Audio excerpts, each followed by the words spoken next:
acara pelaksanaan bimbingan klasika dalam bentuk layanan konseling karir kepada pendidik dan tenaga kependidikan guru Madrasah Aliyah Baitur Rahman MTS 11 Hulu Sungai Selatan, Men 19 Hulu Sungai Selatan, dan RA Baitur Rahman Pandak Dalam oleh Ibu Munawarah SPD. Segera kita mulai. Hadirin dimohon berdiri.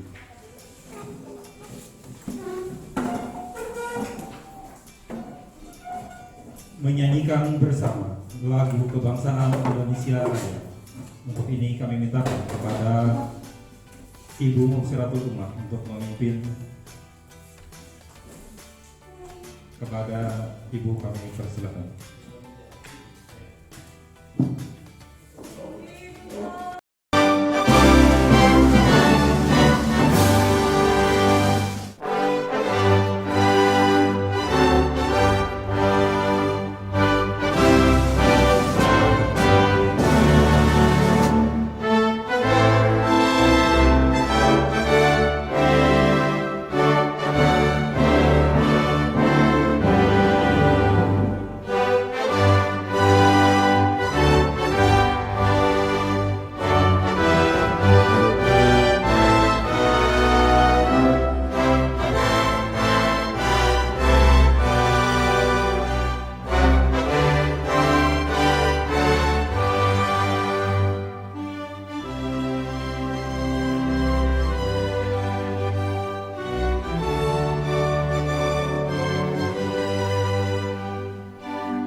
Sayyidina wa nabiyina Maulana Muhammadin wa ala alihi wa sahbihi ajma'in. Amma ba'd. Alhamdulillah, segala puji syukur kehadirat Allah Subhanahu wa taala. Mari kita sama-sama memanjatkan atas berkahan rahmat dan taufik hidayah sehingga kita bisa melaksanakan acara pada hari ini. Salawat dan salam semoga tercurah kepada junjungan kita Nabi besar Muhammad SAW beserta para sahabat, kerabat, dan umat beliau yang setia kepada ajaran beliau ila yaumil qiyamah. Yang saya hormati Bapak Kepala MTS 11 Hulu Sungai Selatan, yang saya hormati Kepala Men 19 Hulu Sungai Selatan atau yang mewakili, yang saya hormati Kepala Madrasah Aliyah Baitur Rahman Pandak Daun, yang saya hormati Kepala RA Baitur Rahman Pandak Daun, yang saya hormati Bapak Ibu sekalian, hadirin hadirat yang berbahagia. Baiklah, untuk membuka acara pada hari ini, mari kita sama-sama mengucapkan Bismillah. Bismillah.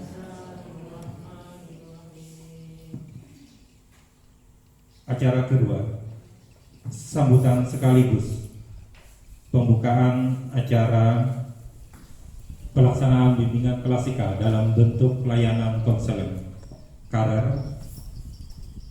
Untuk ini kami mintakan kepada Bapak Kepala MTS 11 Hulu Sungai Selatan, Bapak Khairani Isagi. Kepada Bapak kami persilakan.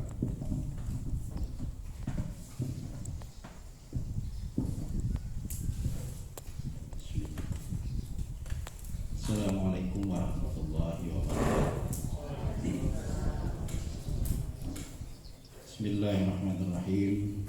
Alhamdulillahirabbil alamin. Wassalatu wassalamu ala asyrafil anbiya'i wal mursalin sayyidina wa maulana Muhammadin wa ala alihi wa sahbihi ajma'in. wabarakatuh. Yang sama-sama kita hormati kepala imam jamaah Baitur Rahman dan yang mewakili kepala MIN 19 Sulawesi Selatan, Bapak Ibu pendidik dan tenaga kependidikan di lingkungan Yayasan Pendidikan Islam Baitur Rahman yang bahagia. Puji syukur alhamdulillah pada kesempatan ini kita bisa berkumpul di tempat ini dalam rangka melaksanakan kegiatan pelaksanaan bimbingan klasikal dalam program dan praktik konseling pada pendidik dan tenaga kependidikan di lingkungan Yayasan Pendidikan Islam Baitur Rahman Tenggara. Kemudian selawat serta salam semoga selalu tercurahkan kepada junjungan kita Nabi besar Muhammad Sallallahu Alaihi Wasallam serta kaum dan kerabat beliau hingga akhir. Bapak Ibu yang kami hormati, pada kesempatan ini kami ucapkan terima kasih atas kehadiran Bapak Ibu dan menghadiri acara kegiatan pada hari ini. Dan kegiatan ini bukan hanya sekali ini saja, nanti juga ada kegiatan-kegiatan lain. Mungkin kita nanti akan mengadakan semacam diktik atau workshop. Bapak Ibu yang kami hormati, adapun narasumber kita pada hari ini, beliau ini adalah mahasiswi dari Universitas Semarang di bimbingan klasikal dalam program praktik konseling karir. Ini kaitannya dengan tugas kita sehari-hari sebagai pendidik dan tenaga pendidikan masalah karir kita. Nah, jadi bisa kita bertanya kepada Ibu narasumber pada hari ini. Dan peserta kita pada hari ini adalah seluruh tenaga pendidik dan kependidikan di lingkungan Yayasan Pendidikan Islam Baitur Rahman. Akhirnya dengan mengucapkan Bismillahirrahmanirrahim, pelaksanaan bimbingan klasikal dalam bentuk pelayanan konseling karir kepada pendidik dan tenaga kependidikan Madrasah Bagian Baitur Rahman, Madrasah Senawi 11 Sulawesi Selatan, Madrasah Ibtidaiyah Negeri 19 Sulawesi Selatan, dan Raudatul Atfal Baitur Rahman Merak Daun secara resmi dibuka.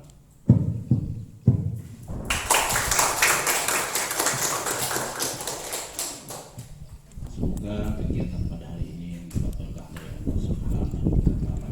Demikian yang dapat saya sampaikan. Billahi taufiq wal hidayah wal ridha wal hidayah. Allahumma barik. Wassalamualaikum warahmatullahi wabarakatuh.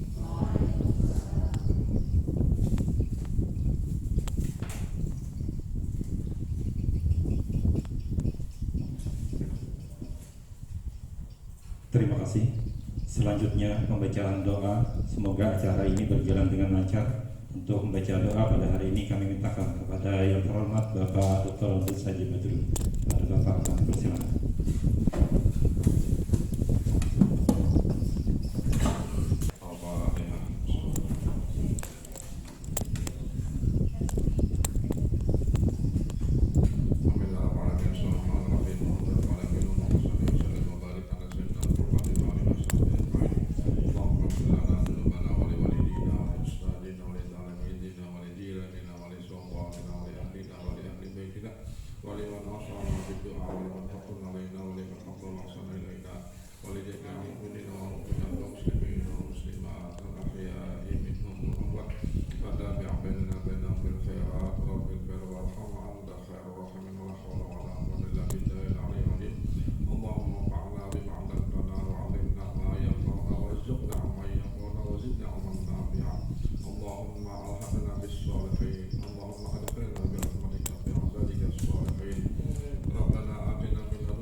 Selanjutnya penyampaian materi yang akan disampaikan oleh Ibu Munawarah SPD.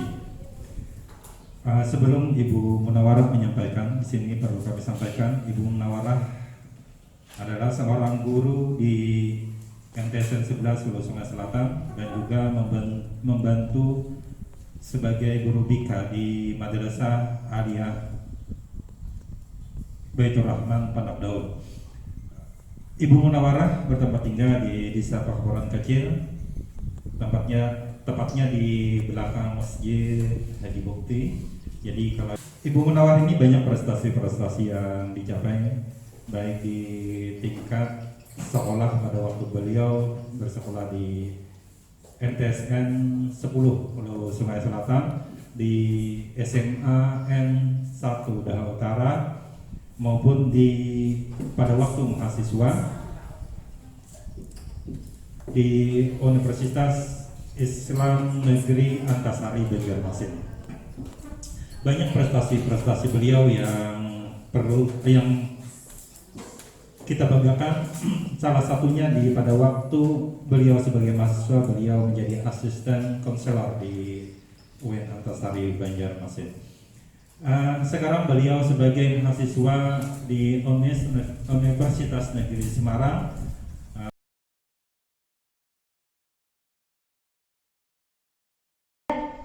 Acara yang pertama ini saya menyampaikan hasil net assessment.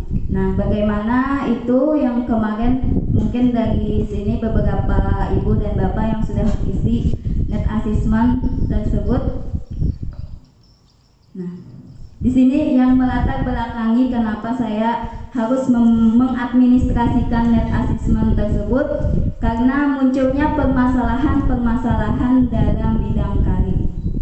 Nah, setelah itu asesmen ini diperlukan sebagai informasi dalam perkembangan karir kita, bagaimana menjadi tenaga pendidik dan kependidikan yang bisa berkembang, nantinya kita bisa sukses juga.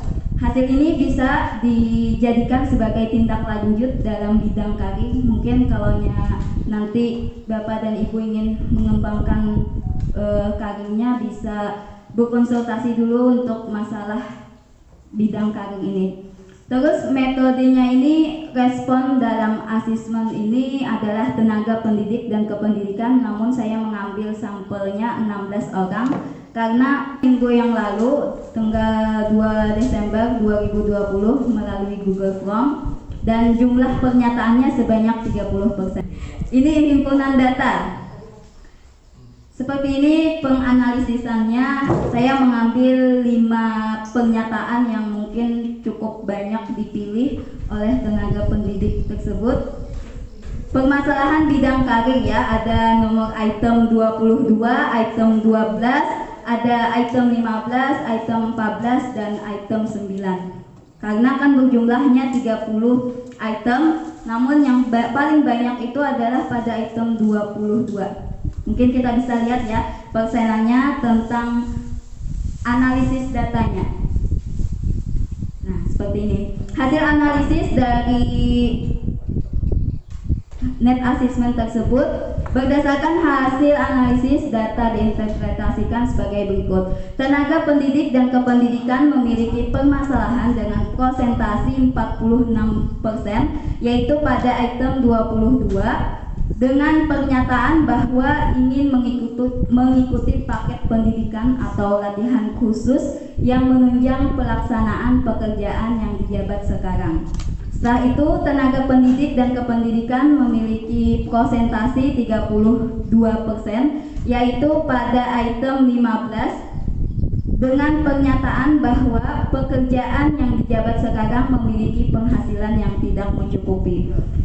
Yang ketiga ada 12%, yaitu pada pernyataan bahwa belum mengetahui bakat diri sendiri untuk jawaban atau pekerjaan apa gitu ya. Masih belum mengenal diri sendiri.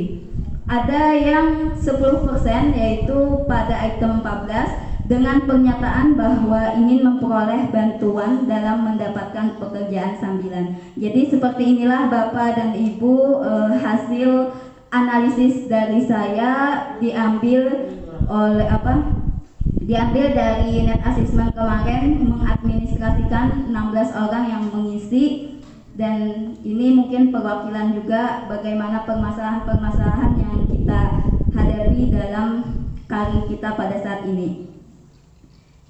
Bagaimana tindak lanjutnya, ini kita kesimpulan dulu bahwa maka dengan demikian tenaga pendidik dan kependidikan perlu mendapatkan bimbingan klasikal dalam bidang karir agar mampu meningkatkan kualitas diri sebagai tenaga pendidik dan kependidikan. Nah, seperti itu ya, menyampaikan tentang layanan informasi guru yang berkualitas menuju era revolusi industri 5.0. Selanjutnya saya ingin memberikan layanan penguasaan konten dengan tema pembuatan media video pembelajaran ramah anak di era revolusi 5.0. Selanjutnya ada bimbingan kelompok bidang karir. Nanti ini topiknya topik tugas kelompok untuk kelompok, bimbingan kelompok dan konseling kelompok. Kita sama-sama belajar untuk praktek bagaimana kita menyelesaikan dinamika dalam kelompok, bisa bekerja sama dan bisa bertukar pendapat. Nah, seperti itu. Ada konseling kelompoknya, nanti mengatasi permasalahan. Kalau konseling karir nanti itu secara khusus, misalnya bisa berkonsultasi dengan saya pribadi. Mungkin seperti itu dulu untuk penyampaian hasil net assessment. Bapak dan Ibu, apakah ada pertanyaan atau sudah paham apa yang sudah disampaikan? Sudah paham? Kita cek semangat dulu nih. Ada ya dari saya. Kalanya saya mengucapkan semangat pagi. Itu ya, biar mudah, biar tambah semangat. Semangat pagi. Sekali lagi supaya ada ngantuk gitu ya. Semangat pagi. Ya, sebelum memasuki materi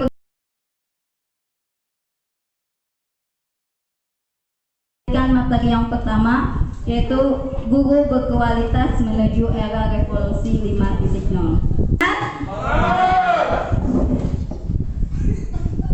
Kita lanjut ya. Nah, ini nanti pembahasannya saya membahas tentang konseling karir, terus era industri 4.0 dan society 5.0. Perubahan cara pandang pendidikan di era revolusi 5.0 dan kerangka kompetensi abad ke-21.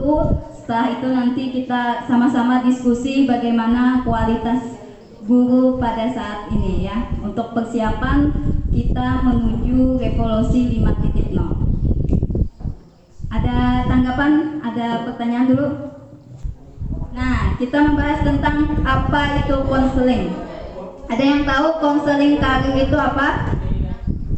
Kita lanjut ya. Nah, ini konseling karir adalah proses pemberian layanan bantuan oleh konselor kepada konseli untuk memecahkan permasalahan-permasalahan dalam bidang pekerjaan, jabatan atau karir, dapat mengimplementasikan suatu rencana dalam dunia kerja, membantu konseling karir dan mewujudkan keberhasilan dan dapat menyesuaikan diri dalam tuntutan dunia kerja.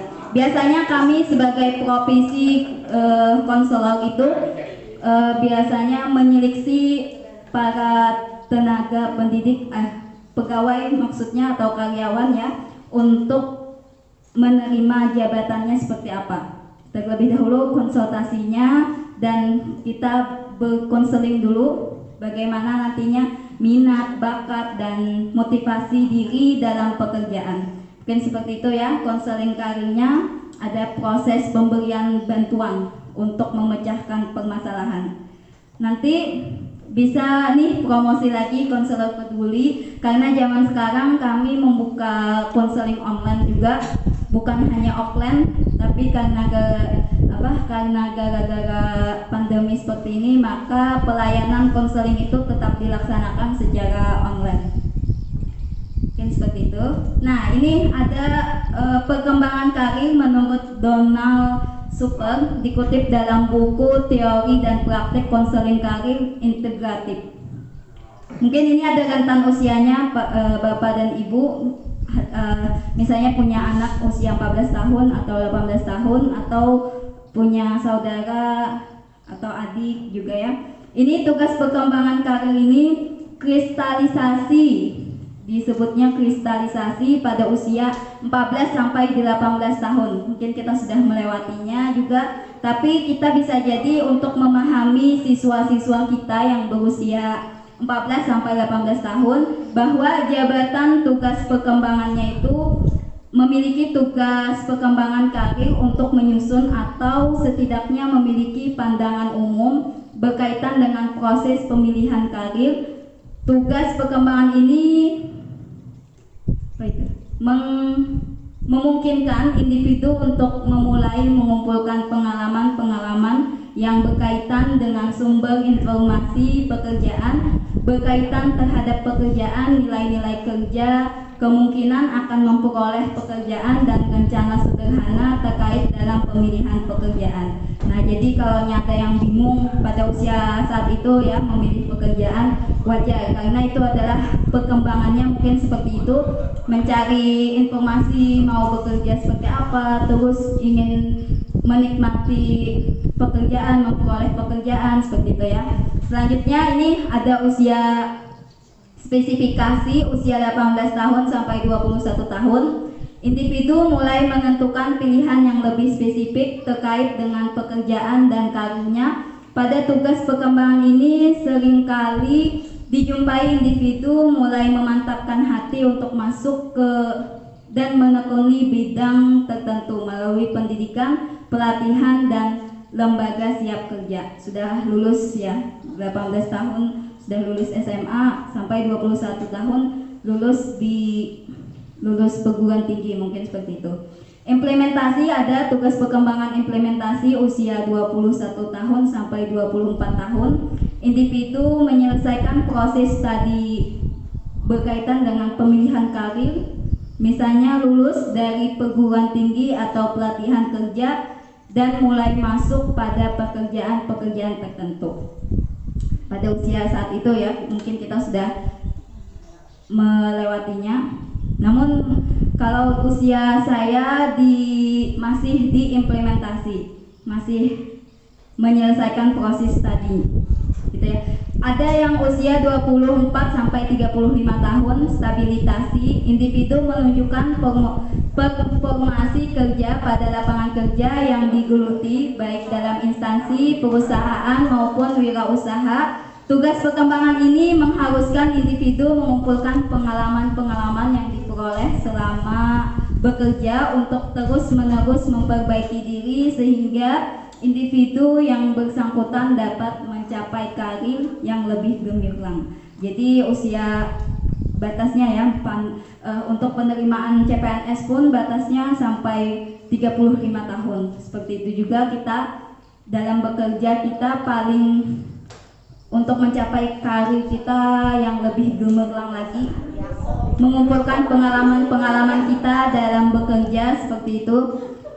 Nah, ini yang terakhir mungkin Bapak dan Ibu masih di posisi ini ya, konsolidasi 35 tahun ke atas. Nah, jabatan tugas perkembangannya individu mulai mapan dalam karirnya, bertindak sebagai senior, memiliki bawahan dan bisa bekerja dengan rekan sejawat. Selangkah lebih maju dalam karir, individu sudah memiliki kebutuhan untuk menunjukkan aktualisasi diri terkait dengan karir yang dijalaninya. Selanjutnya kita langsung masuk ke yang dipertanyakan tadi, apa yang titik 0, titik 1.0, 2.0, 3.0 ya. Nah, ini ada tantangan profesi guru. Mungkin kalaunya di seminar-seminar online biasanya membahas tentang ini juga. Kita kembali lagi tinjau ulang untuk merenungkan waktu dulu kita mungkin ada di posisi 2.0, terus berkembang lagi usia kita berada di posisi 3.0. Saya jelaskan ya, itu kalaunya 1.0 itu era revolusi mesin uap waktu zaman dulu. Mungkin di sini saya tidak mencantumkan tahunnya karena lumayan jauh ya. 2.0 itu era elektrisi atau listrik mulai muncul nih. Tenaga listrik kita pada saat zaman dulu, dan 3.0 itu era komputerisasi. Sudah ada komputer ya di dunia kerja. 4.0 pada saat ini kita harus menguasai digitalisasi, yang mana kita disarankan untuk belajar secara online dan menguasai teknologi gitu ya. Kita sudah berada di titik 4.0 dan nantinya mungkin kita suatu saat itu berada di 5.0, yang mana society ini semua tenaga kita sudah digantikan oleh robot. Misalnya kalau kita ingin menyalakan AC, sudah ada yang seperti remote atau membantu pekerjaan-pekerjaan kita ya. Kalaunya di era 5.0 itu semuanya sudah mendukung semakin canggih teknologi kita. Mungkin ya kita bisa lanjut. Ini hal apa yang harus kita ketahui dalam society 5.0 itu ditandai dengan koneksivitas, terus interaksi digital, terus sumber daya lainnya. Kita dibantu oleh teknologi kita dalam pekerjaan sehari-hari. Ya, koneksivitas itu hampir semua daerah ya, ada yang sudah masuk ke jaringan internet, ada yang masih belum gitu. Kalaunya di daerah kita sini alhamdulillah sudah didukung ya. Setiap desa sudah memfasilitasi wifi gitu untuk internet kita belajar, terus untuk berkomunikasi juga. Interaksi digital kita saat society 5.0 itu mungkin tidak lagi berkunjung-kunjung ke rumah keluarga, tapi kita langsung lewat HP video call gitu ya untuk berkomunikasinya. Nah, bagaimana cara kita untuk mempersiapkan society 5.0 itu? Bapak dan Ibu bisa menyiapkan, menyesuaikan ya, dan mampu bersaing dalam skala global. Jangan sampai kita berada di titik 1, berada di titik 2, kita harus mengikuti zaman juga. Walaupun pada saat ini kita masih kurang bisa untuk menggunakan teknologi, tapi kita sama-sama belajar pasti bisa. Nih, supaya kita meningkatkan kualitas sumber daya manusia kita, jangan sampai lebih tahu murid siswa-siswa kita, sedangkan kita masih belum ya. Kita pelan-pelan untuk belajar. Terus ini mampu mengikuti perkembangan revolusi industri 5.0. Mungkin seperti itu penyampaian dari saya. Selanjutnya, bagaimana pendidikan kita di era 5.0. Nah, ini sudah memasuki ya zaman pada saat ini kita belajar pada waktu dan tempat yang berbeda. Contohnya saya 1 semester karena di Semarang di lockdown ya, tidak bisa kuliah secara offline. Nah, belajar pada waktu dan tempat yang berbeda. Saya mengalami hambatan, kadang di sini WITA, di sana web, di sana melaksanakan jam 5 sore, sedangkan di sini sudah memasuki azan maghrib. Mungkin itu pada waktu yang berbeda dan tempat pun berbeda ya, jarak jauh dan mandiri. Kita menggunakan aplikasi, biasanya belajar secara online itu ada Classroom, ada Google Map, ada pakai Zoom dan lain-lainnya ya. Pembelajaran secara individual itu kita merasakan ya, seperti siswa-siswa kita juga secara individual menjawab soal dan tanpa ada penjelasan, misalnya kita mengerjakan tugas. Setelah itu kita memiliki pilihan dalam menentukan belajar. Bagaimana kita nyamannya mencari informasi-informasi pembelajaran, bisa lewat YouTube, bisa lewat ruang guru ya, untuk memodifikasi proses belajar kita supaya tambah berkembang lagi. Siswa kita bisa kita rekomendasikan misalnya menonton ini supaya bagus gitu untuk pemahaman pembelajarannya. Setelah itu, ini pembelajaran berbasis proyek biasanya ya. Kalaunya kita memberikan tugas-tugas kepada siswa, kalaunya kita di era pendidikan 5.0 itu kita supaya anak itu berkembang keterampilannya, terus kolaborasinya, manajemen waktunya, disiplinnya, seperti itu. Kalau untuk penugasan berbasis proyek itu bisa misalnya membuat keterampilan seperti menjahit atau seperti membuat suatu tempat yang berguna dan bermanfaat, seperti itu. Bisa kolaborasi nanti antara teman dia, antara kakaknya atau siapa yang membuat proyeknya itu. Nah, kalau pengalaman lapangan ini, kalau tingkat tingkat MI, SMP atau MTS, MA gitu ya, untuk melalui kursus atau latihan-latihan. Biasanya kalau anak-anak itu kurang mampu untuk memahami teorinya, bisa kita langsung ke prakteknya. Kalau bisa langsung melihat langsung, apalagi misalnya pelajaran, contohnya pelajaran dalam biasanya seni budaya atau pelajaran penjeskes, matematika, bisa praktek lapangan, misalnya melalui latihan-latihan yang nyata gitu, supaya paham ya dalam pendidikan kita itu. Jangan sampai untuk membuat hayalan-hayalan kita, misalnya langsung contohnya cara menghitung cepat misalnya, seperti apa mungkin. Kalau dari saya itu kalau latihan-latihan pengalaman ini untuk mata pelajaran teknologi informasi dan komunikasi itu disuruh untuk mengedit video. Itu biasanya bagaimana cara dia untuk bisa mengambil video atau bisa mengeditnya gitu ya. Nah, ada lagi dalam pendidikan kita itu disuruh interpretasi data, yang mana kita sebagai guru harus bisa juga untuk keterampilan membuat kesimpulan berdasarkan logika dan tren data. Nantinya kita bisa mengajarkan, mendidik anak-anak kita di sekolah. Kalau tahun 2021 kita bisa bertemu tatap muka, itu jangan sampai kita terpaku pada teori dan teori materi. Kita harus bisa juga membuka secara logikanya, bagaimana secara nalarnya, atau sebagaimana dia bisa menceritakan apa yang dia lihat. Bahasanya kita bisa observasi ya, menceritakan apa yang kita lihat terus diceritakan di depan kelas gitu. Jangan sampai misalnya di teori kita mempelajari materinya, namun kalau secara langsung realitanya mungkin kesulitan.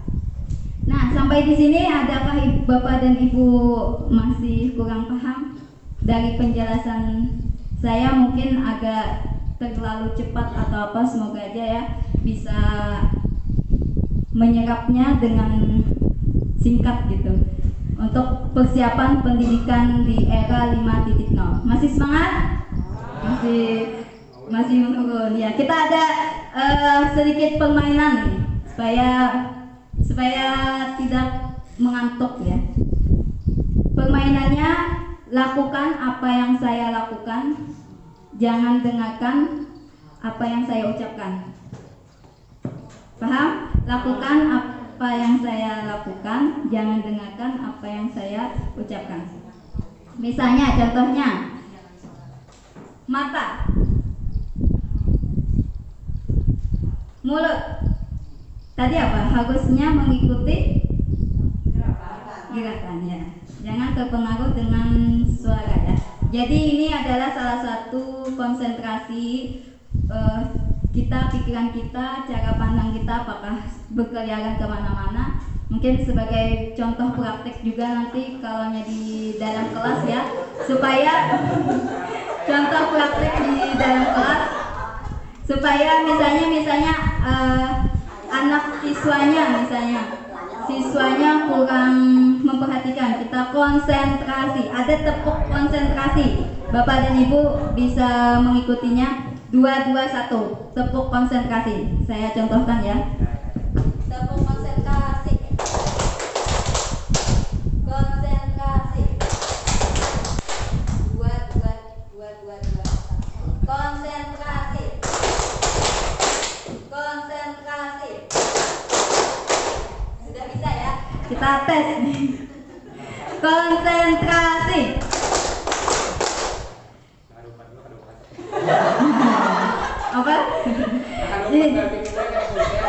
Ada ya, ada konsen. Ini konsentrasi supaya perhatikan apa yang saya lakukan, jangan dengarkan apa yang saya katakan.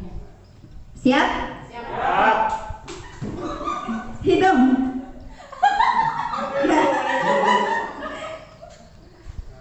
Mata. Ayo ada yang tunjuk. Telinga. Ya, sudah fokus ya penglihatan dan apa segalanya. Konsentrasi. Mungkin bisa kita lanjut lagi. Bisa lanjut, siap? Siap. Ini selanjutnya nanti bagaimana kita melaksanakannya di dalam kelas ya. Kita penilaiannya yang beragam, misalnya mengukur kemampuan melalui teknik penilaian konvensional dengan pengembangan faktual dalam. Nah, setelah itu keterlibatan dalam menentukan materi pelajaran. Misalnya kita harus ada komunikasi terlebih dahulu dengan siswanya seperti apa. Kita hari ini belajarkan apa supaya sama-sama connect ya, sama-sama siap belajar. Jangan sampai ibu atau bapaknya misalnya kita langsung memberikan materi, sedangkan siswanya belum siap materi apa, ibu itu bahas apa misalnya. Ini harus keterlibatan dalam menentukan materi pembelajaran. Kita misalnya sudah sampai mana belajarnya gitu ya. Terus ada monitoring pendampingan atau pemberian bimbingan untuk membangun kemandirian belajar. Nah, ini nanti fungsi-fungsi monitoring ini bisa kerjasama. Yang pertama, guru mata pelajaran, wali kelas, guru bimbingan dan konseling, wakasih kesiswaan, dan kepala sekolah. Jadi itu tahapan-tahapan bagaimana nantinya saya bertugas sebagai guru bimbingan dan konseling. Terlebih dahulu tidak bisa langsung menangani masalah siswa sebelum guru mata pelajaran yang bersangkutan, terus wali kelasnya, terus baru ke tingkat guru bimbingan dan konseling.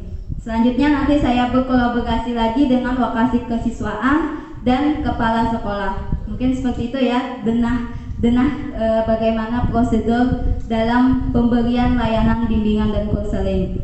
Itu tugas kita semua juga untuk memberikan bimbingan dan membangun kemandirian belajar kita.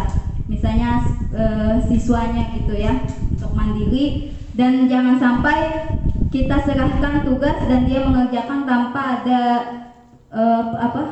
tanpa ada bimbingan atau penjelasan dari kita gitu. Nanti terjadi kesalahpahaman. Karena beberapa kasus saat ini saya menangani masalah, banyak siswa yang berkonsultasi, Bu, kurang paham nih penjelasannya ini karena disuruh baca halaman ini, terus disuruh menjawab, terus disuruh meringkas atau apa tanpa kita ada menjelaskannya. Mungkin kalaunya solusi dari saya, mungkin kita karena pandemi ini ya secara online bisa kita melalui media video, misalnya dengarkan video seperti ini, pahami penjelasannya. Mungkin karena siswa-siswa kita terbiasa tatap muka, pas dilaksanakannya secara online mungkin belum terbiasa gitu, jadi mengalami kesulitan dalam belajarnya. Ya tergantung, makanya kalaunya ada bapak dan ibu ingin berkonsultasi bagaimana cara menangani siswa yang kurang paham dengan pelajaran kita, mungkin kita secara orang dewasa juga ya introspeksi, misalnya kesalahannya di mana, apakah penyampaian kita terlalu cepat juga misalnya, atau kurang paham, atau mental kita belum siap untuk belajar. Biasanya ya kalaunya siswa-siswa dalam kelas itu karena terlalu lama istirahat, pas sudah masuk kelasnya dirinya masih di kantin, tapi pas kita sudah masuk, kita berikan materi pelajaran, dia masih belum siap gitu. Jadi cara untuk menyiapkan siswanya itu kita bisa komunikasi dulu, misalnya cek semangat atau tanya jawab atau seperti apa. Kalaunya kita langsung duduk langsung berikan penjelasan, dia belajar, pokoknya langsung kebingungan lah. Karena saya sudah merasakan bagaimana mencoba kalau kita langsung memberikan, dia langsung membuka buku apa saja, kita langsung cek aja hari ini pelajaran apa, langsung pelajaran apa, silahkan ambil dulu, berikan waktu, posisi duduknya benar-benar kita cek. Kalau ada yang masih main-main, silahkan duduk di tempat kursinya masing-masing. Kita ada komunikasi ya antara guru dan siswanya gitu, supaya tambah semangat belajarnya. Bahkan tadi ada misalnya ada permainan konsentrasi atau ice breaking seperti yel-yel atau apa gitu ya. Dan sama-sama belajar juga. Saya karena baru bekerja di dunia pendidikan dan mendapatkan pengalaman bagaimana mengelola kelas dan siswanya yang kurang aktif, misalnya banyak pendiam apa segalanya. Mungkin itu adalah tantangan bagi kita supaya bisa lebih memperhatikan apa yang kita sampaikan. Masih semangat? Dikit lagi ya materi yang pertama. Ini kerangka kompetensi abad ke-21. Kita harus fleksibel dan adaptif, punya berinisiatif dan mandiri, terus keterampilan sosial budaya, kepemimpinan dan tanggung jawab, kreatif dan inovatif, berpikir kritis, menyelesaikan masalah, berkomunikasi dan kolaborasi, dan informasi, media dan teknologi. Mungkin seperti itu. Nanti kita pelan-pelan, misalnya tidak ada, misalnya saya kurang kreatif dan inovatif, mungkin di situ nanti sama-sama bagaimana kita menjadi seorang yang kreatif, inovatif, bisa menjadi orang yang bertanggung jawab dalam tugas kita sebagai tenaga pendidik dan kependidikan.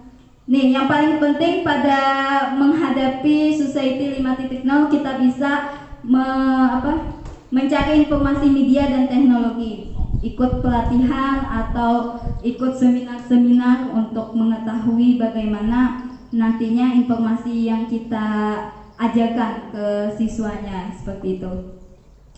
Kita lanjut ya, ini kualitas guru. Kualitas guru mungkin Bapak dan Ibu sudah berpengalaman banyak bagaimana cara kita untuk bisa lebih baik lagi sebagai tenaga pendidik dan kependidikan. Guru yang berkualitas adalah orang yang terdidik dan terlatih dengan baik, serta memiliki kemampuan dan keahlian dalam bidang keguruan sehingga mampu untuk maksimal dan totalitas. Jadi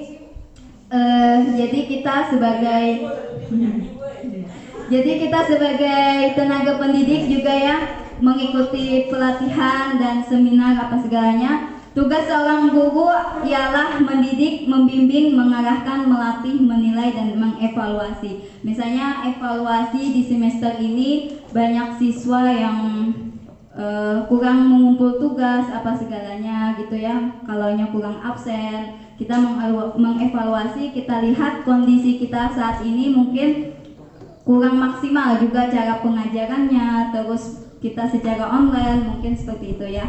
Nah, kita menyiapkan peserta didik untuk memiliki keterampilan berpikir kritis, kreatif, inovatif, komunikatif, dan mampu berkolaborasi. Ada pertanyaan kah Bapak dan Ibu, atau kalau tidak ada pertanyaan setidaknya kita diskusi. Misalnya ada yang ingin berbagi pengalaman atau ingin memberikan pendapat misalnya tentang perkembangan kita pada saat ini. Apakah ada?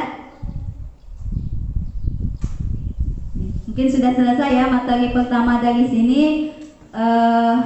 Sekilas tentang bagaimana kualitas kita tadi, sudah tahu apa saja persiapan kita untuk menghadapi revolusi Society 5.0. Kita harus menguasai teknologi, karena kalaunya kita ketinggalan jauh, mungkin nanti kita kesulitan untuk mengajar kepada siswa. Walaupun saya waktu dulu masih belum tahu bagaimana HP Android, bagaimana HP segala macam. Jadi pelan-pelan mengikuti perkembangan menjadi guru milenial gitu ya. Kita siap juga untuk melaksanakan pembelajaran di kelas dengan bisa menguasai teknologi. Bagaimana Bapak dan Ibu bisa dipahami atau ada tanggapannya? Sudah paham? Bingung apa? Ya, kalau yang lain Bapak dan Ibu juga, ibu-ibu, bapak-bapak, lumayan ya kita materi yang pertama ini. Kalau tidak ada pertanyaan kita ya yang tadi masih ingat? Masih, kita coba ya, berdiri dulu. Ngapa? Ini semangat pagi. Semangat pagi. Alhamdulillah kegiatan materi yang pertama sudah selesai. Terima kasih banyak atas partisipasi Bapak dan Ibu juga. Semoga apa yang saya sampaikan bisa bermanfaat. Dan mohon maaf apabila ada salah kata atau masih kurang dalam penyampaiannya. Kita sini sama-sama belajar untuk lebih baik lagi dalam dunia pekerjaan kita saat ini. Terima kasih. Wassalamualaikum warahmatullahi wabarakatuh.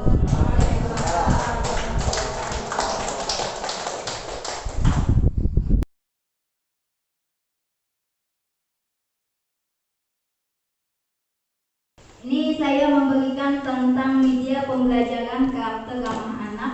Nanti kita membuat media video pembelajaran juga. Masih semangat? Sudah jam 8 ya? Iya. Mungkin sebentar aja. Ini prinsip media pembelajaran ramah anak itu kita bisa demokratisasi dalam pembelajaran. Setelah itu siswa saling menghargai dalam pembelajaran. Rumusan dan mengadakan penegakan disiplin belajar dan ruang kelas nyaman dan metode pembelajaran yang sesuai. Jadi kita kalaunya untuk memberikan pembelajaran itu kita kondisikan kelas kita seperti apa dulu, nyaman atau sudah bersih. Terus kita boleh mengatur cara duduknya seperti apa. Siapa tahu kalaunya setiap 1 tahun duduknya itu aja, nantinya kita merasa bosan ya gitu. Kalaunya kita pindah-pindah, ada yang lingkaran, ada yang huruf angka gitu duduknya untuk di ruang kelas. Terus metode pembelajaran yang sesuai ini nih bisa zaman sekarang harus pakai media, misalnya LCD atau bantuan PowerPoint atau media-media lainnya ya, supaya lebih paham daripada kita melaksanakan pembelajarannya itu dengan buku. Kalaunya dengan buku mungkin cepat mengantuk atau anak-anaknya malah ribut dengan teman-temannya. Ini ada prinsip dalam pendidikan ramah anak, ada kehadiran terus diterima sebagai peserta didik. Setelah itu partisipasi sebagai anak, sebagai siswa juga, terus bagaimana prestasinya. Kita perhatikan prestasi anak itu karakternya berbeda-beda, walaupun misalnya dia dalam belajarnya kurang menguasai, namun dalam keterampilannya, dalam misalnya dalam prestasi olahraga atau apa, itu berprestasi. Nah, cara selanjutnya kita tadi sudah mengenal bagaimana kita untuk memberikan media pembelajaran kepada siswa-siswa kita. Yang pertama itu adalah tahapan-tahapan pembuatan konten kreatif ya. Kalau di sini nanti saya beri aplikasinya dan bagaimana cara mengeditnya juga. Dan supaya kita untuk memberikan materi kepada anak-anak itu langsung melihat muka kita menjelaskan lewat video, daripada kita mengambil video-video orang lain terus merekomendasi anak-anak belajar di sini belajar. Tapi lebih baik kita sendiri untuk membuat video tersebut dan siapa tahu bisa lebih paham ya. Terus itu ada praproduksi, terus konsep kita, materi apa yang ingin disampaikan. Setelah itu kita membuat shortlist, artinya itu di pembukaan berapa menit, terus kegiatan berapa menit. Setelah itu penutupannya berapa menit dalam pembuatan video itu, video pembelajaran ya. Terus pembuatan naskah. Nah, pembuatan naskah ini sangat penting karena kita di depan kamera untuk menjelaskan apa yang kita ingin sampaikan. Jangan sampai kita tidak ada gambaran. Naskah itu seperti narasi nantinya ditempel di depan kamera, kita tinggal melihat atau misalnya sudah hafal tinggal melihat konsep-konsepnya aja. Nah, setelah itu kita menentukan lokasi atau waktu dan profesinya seperti apa. Tadi saya membawa kain hijau itu supaya kita mengganti backgroundnya seperti apa gitu. Waktunya ini kita perhatikan ya, membuat video itu misalnya supaya jangan cepat, jangan terlalu banyak materinya, bisa 5-10 menit.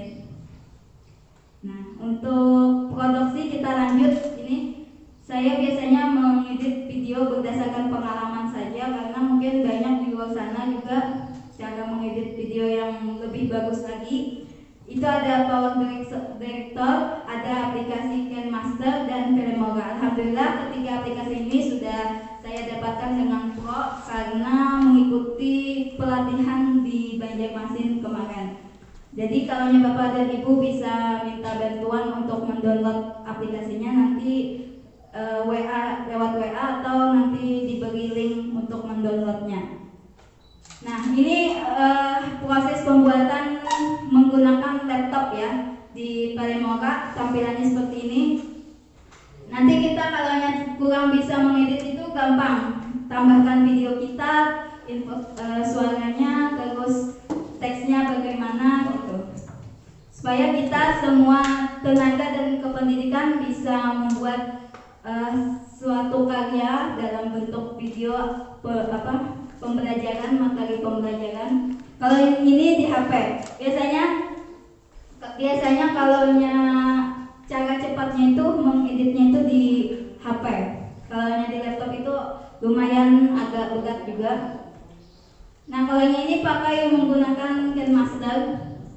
Kalau download di aplikasi Play Store itu ada watermarknya, ada labelnya seperti itu. Nah, silakan kalau internetnya tersambung Bapak dan Ibu untuk mendownload aplikasi ini. Karena kalau disebarkan di WA mungkin kurang berbeda-beda ruangannya. Kalau punya scan barcode, mau scan barcode bisa di download.